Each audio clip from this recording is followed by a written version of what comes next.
Hey, I've got a question for you today. Have you ever suffered because of your choice to follow Jesus? Maybe you have friends or family that as you've fallen more in love with Jesus and his way of life, they've called you a Bible thumper or a weirdo, or maybe they don't invite you to certain parties or gatherings now. Maybe you've sacrificed for Jesus financially, and as a result, there's things you've missed out on in this life. Maybe you sacrifice your time, and when you could be golfing or going on a cruise or doing whatever to take care of yourself, instead you're serving people and you're serving others. Jesus has a promise for you whenever you make a sacrifice for him in this life. It's here in Luke chapter 6, and Jesus says this in verse 22. What blessing awaits you when people hate you and exclude you and mock and curse you as evil because you follow the Son of Man? Now, let me pause there for a moment. I think some of us have heard this verse before.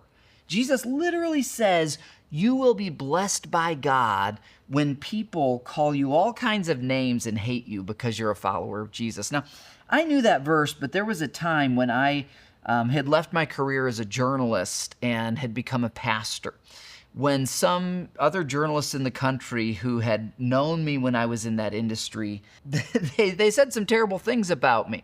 One called me a Nazi of all things, and I remember being so hurt. It affected me for a few months. And in the moment, I knew that this was true, but it still stung so bad. And so I just tell you that story because if you're in that moment right now where you're like, okay, John, great, those are nice words, but if you knew how much it hurts that my family has rejected me, or if you knew that the way my coworkers are treating me, let me just read these again, and I want you to know Jesus sees you, and he says this, what blessing awaits you when people hate you, when they exclude you, when they mock you, when they curse you as evil because you follow the Son of Man, which is Jesus' favorite title for himself, was Son of Man. And so there's a blessing. And then verse 23, Jesus adds on, he says, when that happens, be happy. Doesn't mean you'll feel happy, but you choose happiness. And he actually says this, told you it's upside down kingdom.